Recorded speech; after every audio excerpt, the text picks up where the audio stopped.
and other things associated. This is at the beginning. It's a story of Genesis actually, and you will understand this as we move slowly. We had come up to verse 23-24, and I had stopped yesterday halfway. So I will just do the first part of the verse, and then I will explain to you the balance half of it all. So he says the material ego springs from the Mahat Tattva, which evolved from Lord's own energy. The material ego is endowed predominantly with active powers, that is Sattva, Rajas and Tamas. So this is where we had stopped. The balance half of the verse, which is, it is from these three types of material ego that the mind, sense of perception, the organs of action and the gross elements evolve. So we are going to do this part today. So let us start. So we are doing Srimad Bhagavatam, Canto 3, Part 2. This is chapter 26 and verse 23-24.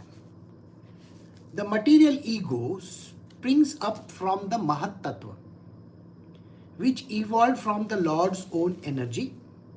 The material ego is endowed predominantly with the active power of three kinds: good, passionate and ignorant. It is from these three types of material ego that the mind, the sense of perception, the organ of action and the gross elements evolve. So yesterday we did something which is called the Mahat Tattva, the basic component that is required where a lot of things come together, like it's a variegated source, a place where a lot of things come about. That is the Mahat Tattva. That's the easiest explanation that I can give you. I don't want to complicate it further. So the ego comes from the Mahat Tattva, the identification that I am somebody. This I am somebody is a very important way of identifying yourself with something. And it is always denoted in three ways. That is, one is called the good aspect of it, one is called the aspect which is passionate, and the third one is ignorant. So one is the good aspect. So we call it as a Sattva Guna. Sattva, goodness. I'm happy I got it. I'm happy that things are moving in this direction, so on. The next one is passion about it, which means I want to know more about it. I know who I am. I know what I am doing. That I comes in very strong.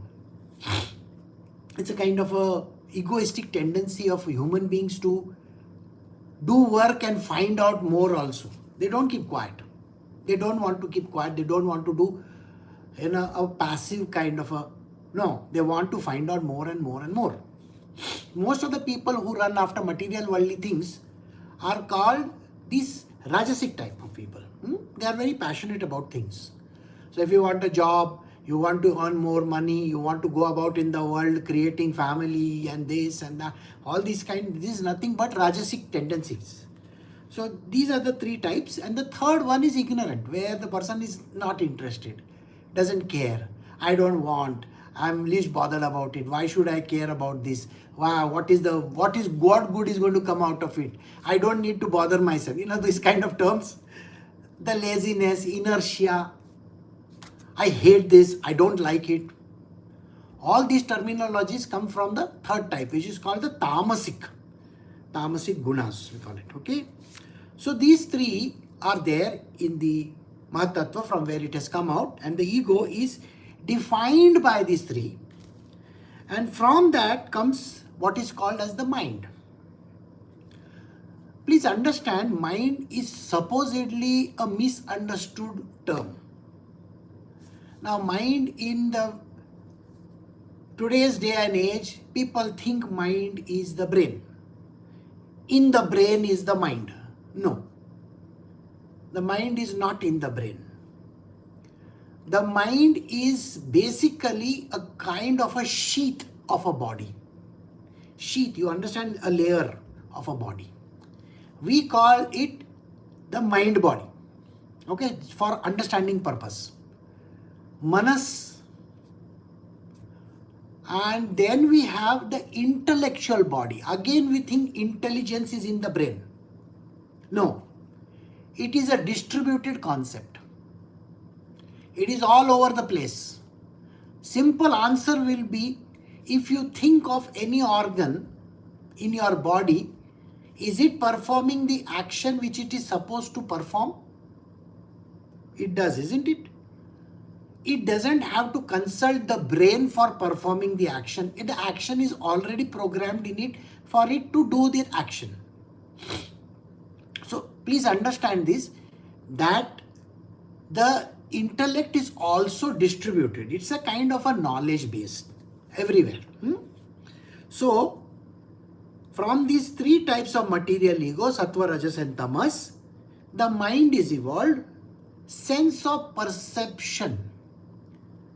You perceive something, like I can see something, I can touch something, I can feel something, those kind of things. I can smell something, I can taste something. So organs of perception are there.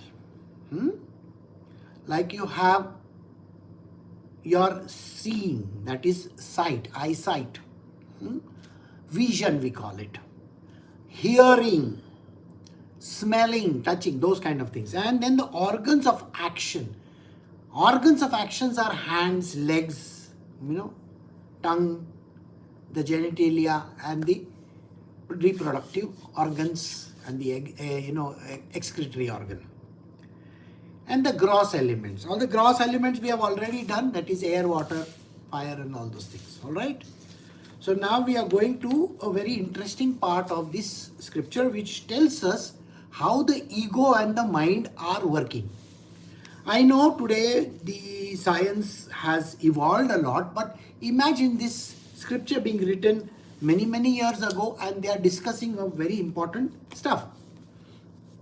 So let us see the next verse, which is verse 25.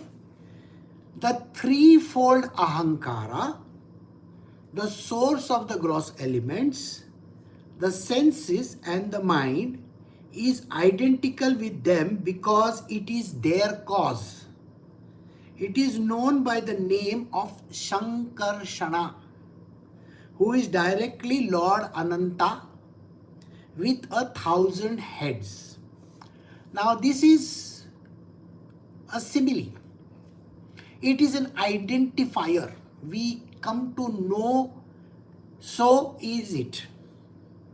What is all this?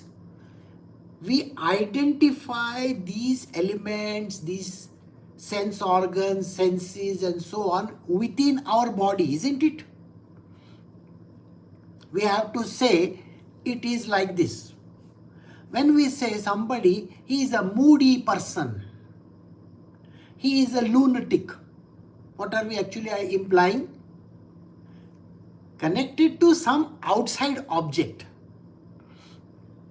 The moods, lunatic, luna, basically loon. La loon is the moon. So we identify it like that. He's as fiery as the sun. We say these words, isn't it? Actually, we are creating this kind of an, association. So here, Sri Krishna, that is Kapila Muni, is telling his mother, Devahuti, that in a similar fashion, just now, before, yesterday we had done that the senses are identified with the demigods. Remember this? I will give you an understanding of this subject. If I have to identify certain object, now something new has come about. Will I take examples from the earth itself which I know about? Isn't it? So how do you name something? We name something by some knowledge that we have of some object, and we feel that there is something which is associated with this new thing, right?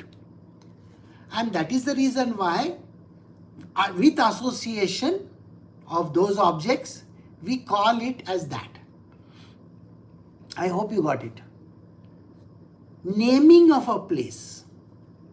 Your own child is named after something or the other, isn't it? So you see some object, you hear something, you read some book, and you feel that this person resembles this character. Isn't it? And that is why you name your child also in that manner. So here the Lord is telling, Kapila Muni is saying, similar fashion, everything inside your body has an association. And we start putting these associations together. So you know that I sleep on the huge snake that is there. That is called Ananta Shesha. You know that. So Ananta Shesha is represented in your body as well. How is he represented? The threefold Ahankara, Sattva, Rajas and Tamas, the source of gross elements, the senses and the mind is identical with them because it is their cause. These three gunas, they are identifying with these elements, with these organs of action and so on and so forth. So we start associating them together. I'm sure you know this. As a kid, if you had a lot of marbles, or if you are eating M&Ms, or in India we say gems, so there are lots of colors, red, blue, green, yellow and all. So have we not done this? As a child, we have removed all the yellow ones, all the red ones, all the green ones, and we have created groups, right? So now we can say the yellow ones represent these, the green ones represent that, and so on and so forth. We call them by some names, isn't it? As a kid, you have done this. So in a similar pattern, what happens? These identifiers are associating in these three groups, Sattva, Rajas and Tamas. So, just a small example for you again. I can see some dirt outside my house. Okay? I can see somebody has thrown some dirt outside my house. I can do three things. First is, I can get a broom and I can sweep it and I can put it in the dustbin. Right? The second person will start shouting and will keep on yelling over there. Who did this? Why is it being done over here? What do you think this place is? Do you think this place is a dump yard or what? I'm sure you have heard this before. There is always a person who is going to keep on fighting about it. The person doesn't like it. So that is called the Rajasic type. Then the third one, we look at that dirt over there. Who gives a damn? Maybe at the end of the week, somebody will sweep it away. Did you get it? Why do I need to pick it up? I don't care about it. People keep on throwing this kind of stuff all over. We are like this only. We are dirty people. So if somebody throws dirt outside my house, who cares? Tamasic zone. So the person is tamasic in nature. So we can say for everything there is always a distinction, sattvic, rajasic and tamasic. And then he says, these things are known, all these put together, including the what has come out of Mahatattva, remember? The ego and the mind and this and that. All this put together is called as Adhishesha. Adhishesha is that huge snake on which the Lord is sleeping. You know that? So he is called Adhishesha. It is known by the name Shankarshana, who is directly Lord Ananta with the 1,000 heads.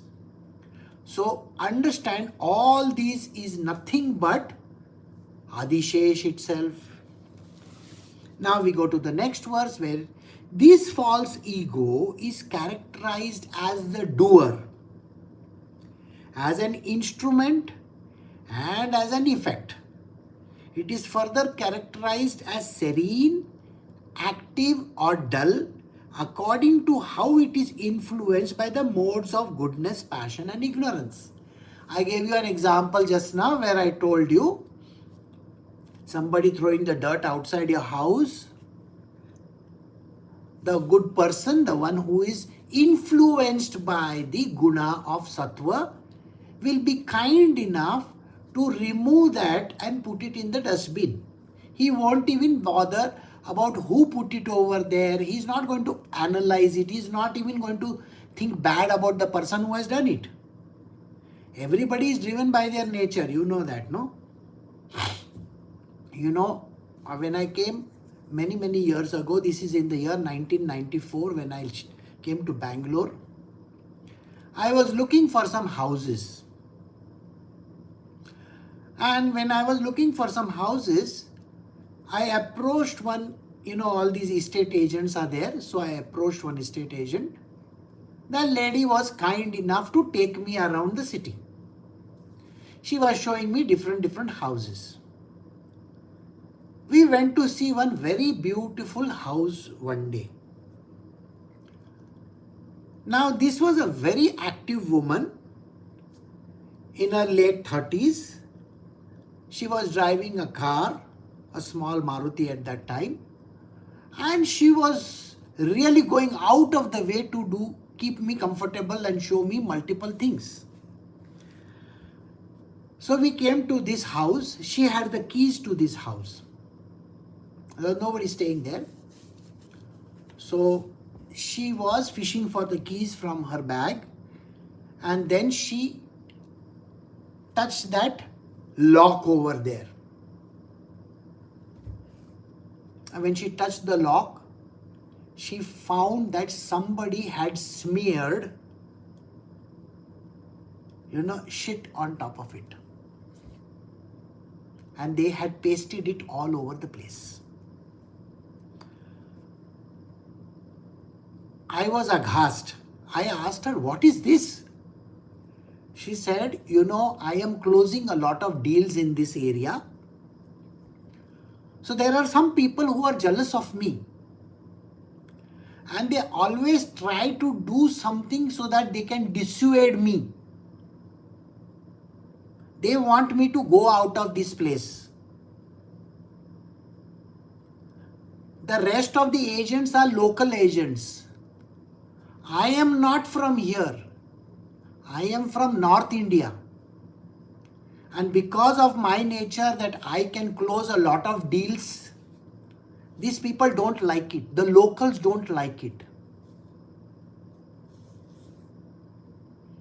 So it was terrible to see some people being so mean. It is like that. When you are successful, there are going to be people in this world who are going to pull you down. It is the nature of that person. The nature is defined by sattva, rajas and tamas. Simply put, it is like this. Now let us take an example how sattva, rajas and tamas plays. So there is a person who comes and says, I want to give you sweets because I have got admission in a very big college. This is a foreign college which is among the top 5 colleges in the world.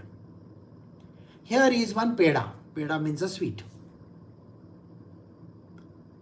The moment that is given, the person who is a sattvic person will immediately feel nice about it and say congratulations, and from the innermost heart will wish that person well. Right? The person will wish that person well and say, oh, you must have really worked very hard to get into this college. Congratulations, do well in your life and accept the peda and eat it.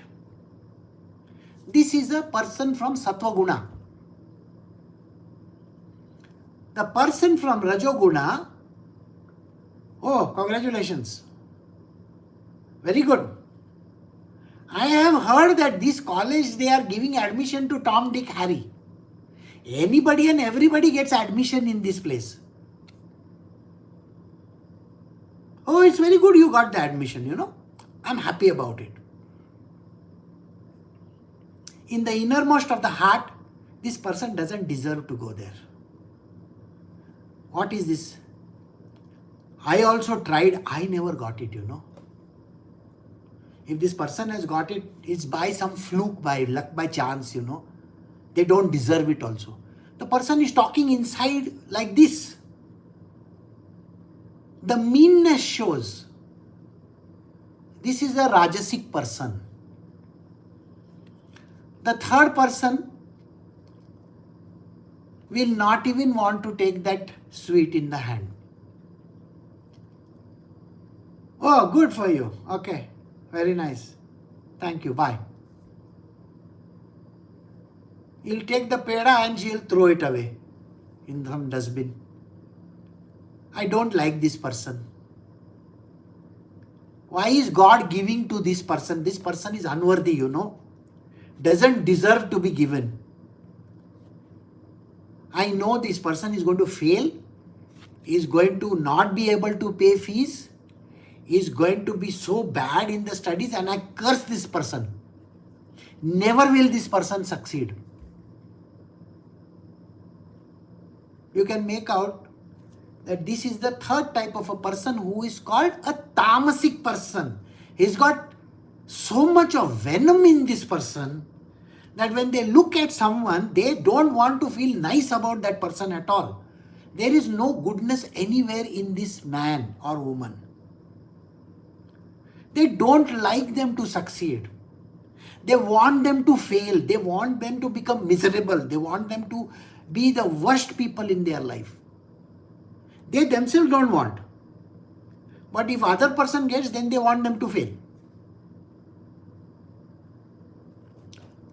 So here you have three types of people. So it's just an example for you to understand. This is called the creation of the false ego, which rises within a person. So, the threefold ahankara, the source of gross elements, the sense and the mind. I hope you understood Shankarshana so far. Adishesha you understood. Now this verse which I did was, the false ego is characterized as the doer. It thinks I am the doer. As an instrument and an effect also. I am responsible. I can do this. And because of me, this person is not willing. You see, you have heard this, no? When somebody wants to rise, this person will go and do something, put a spoke in the wheel and make that person fail. So the effect is, because of me, this person failed. Or somebody passes, they will say, because of me, that person passed. I gave that person the job, you know that? So it is further, influenced by serene, active and dull according to how it is influenced by the mode of goodness, passion and ignorance. I hope you understood this verse. Now, from the false ego of goodness, another transformation takes place. From this evolves the mind, whose thoughts and reflection give rise to desire. From the sattva guna, the mind arises.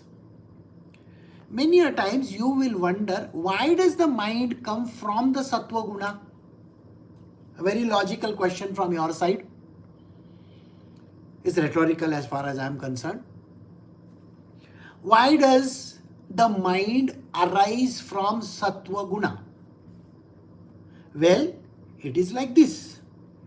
Whenever you want to do anything, do you want to do it because you want to succeed, because you want to become good, because you want to progress in your life? That's why you are doing it, isn't it? You buy a washing machine so that it lessens your load of washing clothes by hand. You buy a car so that you don't have to run behind trains and all the other forms of transport. You buy a computer so that it makes your life easier. You go and talk to Ch26 because you want things to be done faster.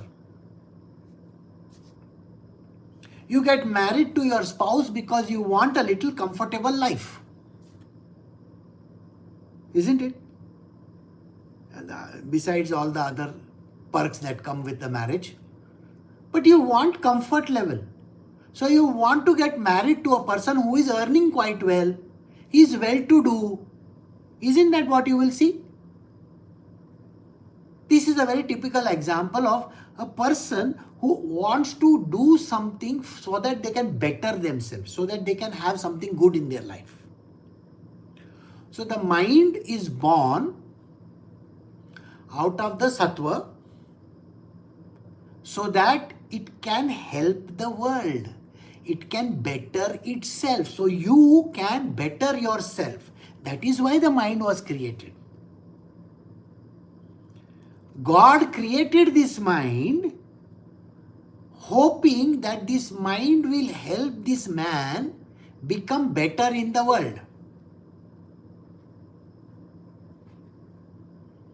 Now tell me whether the mind is helping you to become better or worst. It is left to you, isn't it?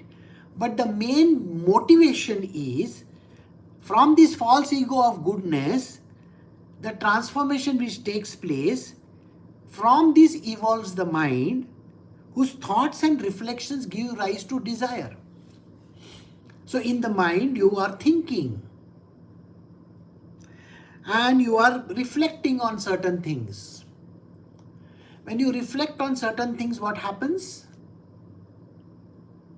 The desire comes in. If you see an ad of a brand new car which has come in the marketplace, you are watching it, you are seeing it. Doesn't it tell you that you should own it? Yeah. There is something new in the market, you want to take it, you want to buy it, correct? If there is a beautiful woman or a man in front of you, what is the first thing that comes to your mind? I wish to possess this person. It's a very simple thing. People get attracted. The mind is the root cause of this attraction. When you see something, the thought comes in your mind, I wish this object belongs to me. The desire comes in right there itself. The root cause of misery for every human being is this. When your desires are not fulfilled, you are going to get upset. Think about it. It's always the case. Whenever you feel that you are not getting something which you desire the most, you are going to be extremely upset about it. The mind, with its thoughts and reflections, creates in this world desires of different kind. The mind of the living entity is known by the name Lord Aniruddha, the supreme ruler of the senses. He possesses a bluish black form resembling a lotus flower glowing in the autumn. He is found slowly by the yogis. I am sure those who know the story of Sri Krishna split into 4 personalities when he went to Dwarka. Right? First one is Krishna himself. The second aspect of him is called Balaram. Third one is called Pradyuman. And the fourth one is called Aniruddha. 4. So one is the son, brother, son, grandson. I hope you got it. So Sri Krishna's personality was split into multiple personalities. I have explained this before to you, that the Balakrishna who was there in Vrindavan has never left that place. Yes, never left that place. It was his mirror image, which is called Sri Krishna, which left from there along with another split in the image, which is called Balram. So two entities of his came to Mathura. Vrindavan, Sri Krishna is still available in that small form of his, which is the Balakrishna form of his, as a child. The one which went to Mathura was another form, and from Mathura to Dwarka, another form went, and it split into 4 entities. This I have explained to you all earlier. So we are now seeing one entity of his, which is going by the name Anirudh. Anirudh is the one that you need to discover in your life. If you are interested in spiritual, you have to dig deeper inside your own being to understand this one entity called Anirudh. We just now did Adishesha. If Adishesha is there, the divine consciousness within you is Sri Krishna. Pradyuman is the lust and the desire of his, because he is Cupid. His role has still not come. The verse has still not come. But Anirudh has come into the picture. Anirudh is the mind of the living entity, is known by the name of Lord Anirudh, the supreme ruler of senses. All the senses are ruled by Anirudh. He possesses a bluish black form resembling a lotus flower glowing in the autumn. He is found slowly by the yogis. Now, it's not able for a normal human being to recognize this. It's not easy. Okay? By transforming of the false ego into passion, intelligence takes birth. O virtuous lady, the functions of intelligence are to help in ascertaining the nature of objects when they come into view and help the senses. So we have first understood the ego of Sattva created the mind, right? Now we are coming to the one which is called Rajas. From Mahatattva came 3 elements, isn't it? Sattva, Rajas and Tamas. So the second one is called the passion. So when the ego gets converted into the second type, which is called the Rajasic type, from the Rajas comes intelligence of the human being. Now the intelligence, like you have your own intelligence, isn't it? Suppose you see some object. Do you identify it or no? How do you identify the object? Because you have a little bit of intelligence. Got the point? You can identify an object by your intelligence. How does that work? If you look at a lamp, can you make out whether it is on or off, if it is glowing or not glowing? You can know it is day or night. You can understand this by looking at the thing. But if you never had any sight or vision, then what happens? If you don't have the senses working, what happens? How will you know it is daytime or night time? It's not possible to know whether it is daytime or night time. Got the answer? So without your senses, intellect will not work only. Got it? So using the senses, using the mind senses, the previous verse that is there, Shankarshana, you get an idea about certain objects. This is retained in the memory of ours. There is a memory somewhere in the body which says that this is the object. Now if I just show you one small box like this, will you know what this box is? You will not understand what the box is, isn't it? So now even if you see a box like this, it is not possible for us to know what is in the box. Unless and until the mode of passion comes into play. What? The modes of passion comes into play and you see a brand name written somewhere. When you see the brand name written somewhere, immediate identification, oh,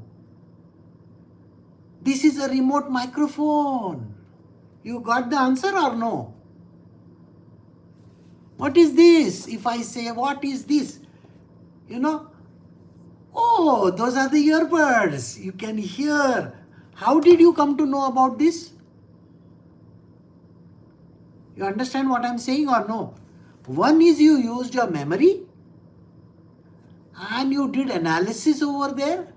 Oh, that small box will have earbuds, isn't it? It doesn't have a wire dangling anywhere, so it must be earbuds. The other one, till I don't see the brand name, I won't know. Got it? So I hope you understood this. Identification of anything in this world cannot happen without the senses in play and without the intellect coming into the picture, the mind and the intellect. You won't be able to identify anything. So he says very clearly that the function of intelligence is to help you do certain things. By transformation of the false ego in passion, intelligence takes birth. The functions of intelligence is to help in ascertaining the nature of objects when they come into view and help the senses. The senses are there. When the object comes in view, then you understand what it is. Till that point, you won't understand. I hope you get the point. Now, intelligence by itself doesn't mean that you will know everything. Doesn't mean anything. Till other powers come into play. So we will see about that. So we are doing verse number 30. Doubt, misapprehension, correct apprehension, memory, sleep, as determined by the different functions, are said to be the different characteristics of intelligence. So intelligence has got many characteristics. Just now I told you, isn't it? One of the biggest is called doubt. With the mind in play, the mind is there and the intelligence is there. When I showed you this way, did you think that this must be something which you can associate it with? So there was a doubt. The doubt was, is it a recording device? Is it his lens case? Are you getting it? It cannot be the lens case because I've never seen him wearing lenses. He wears glasses. See, you did reasoning, isn't it? So the doubt arises in the mind. We say doubt arises in the mind. It is because of intelligence which is providing the data. Are you getting it? The intelligence is the one which is actually providing the data. Suppose I show you a particular color and then I ask you, what is this color? Now if I show you a color like this, oh, it looks green. So in your mind, in your intellect, you have stored this image somewhere which says green in color. So there are aspects of intelligence which we should take into consideration. First is doubt. Second one is called misapprehension. We misapprehend everything. Sometimes we don't even come to the right conclusions.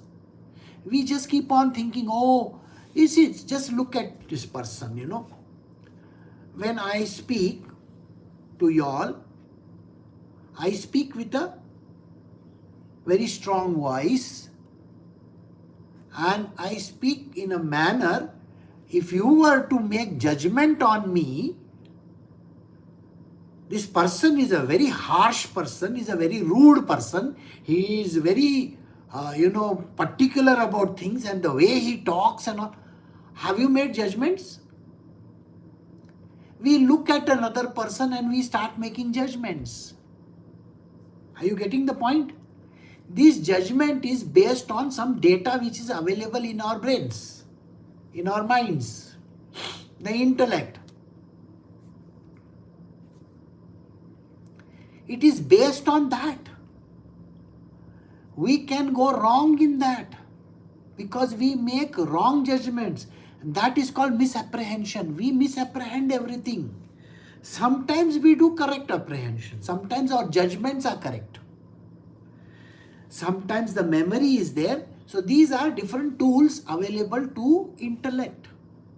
There is a memory which stores knowledge, which stores information. So many things it will store.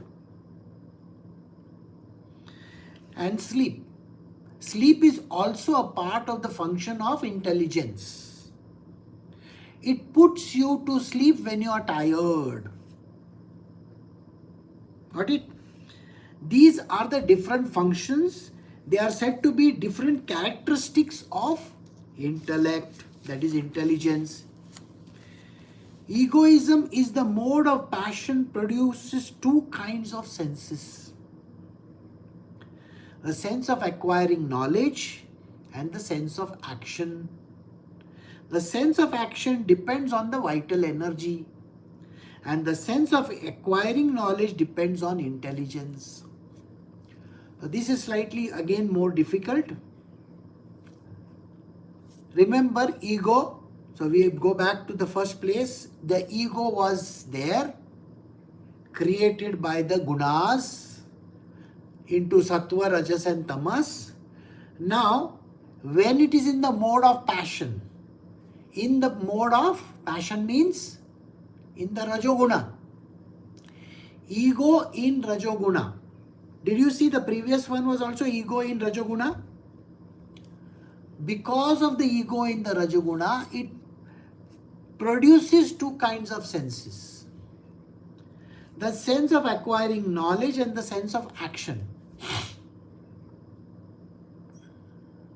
It's a simple step, but you have to pay attention. It is called the ego of knowledge. Ego of knowledge. I want to know.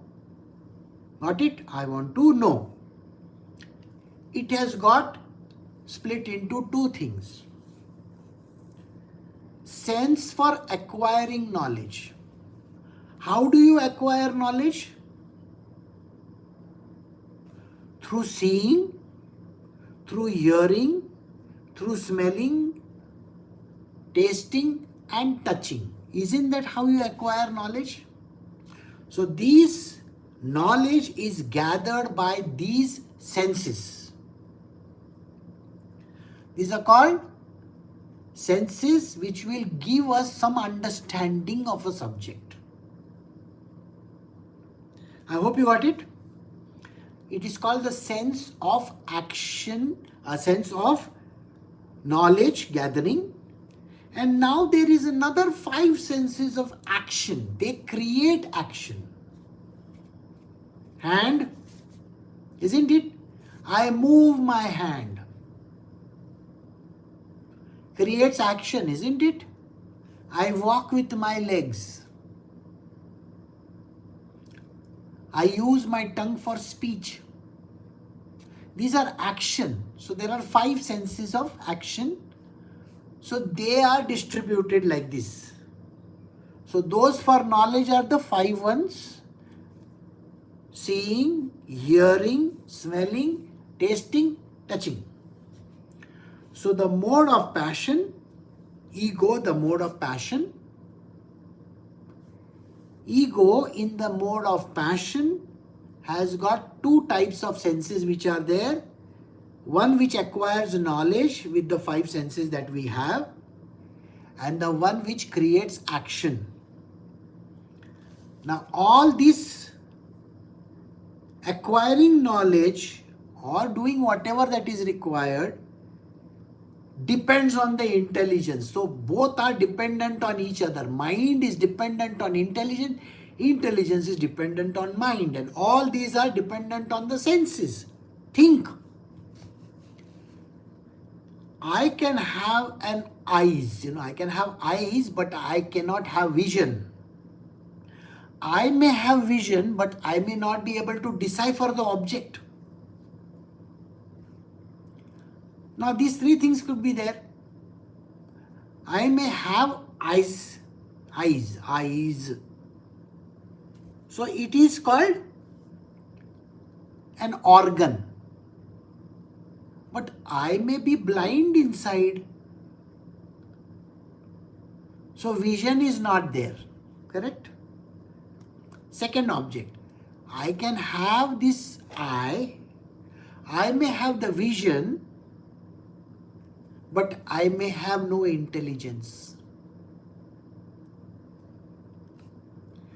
My intelligence itself doesn't work.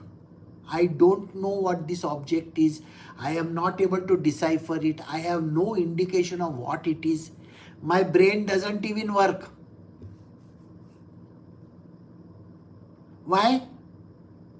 My intellect is stopped working over there. So anything can happen, isn't it? And this is how it is dependent on intelligence also. So we have come to the end of this verse 31. It has been a tough way of understanding. So I will stop over here for today. Recording stopped.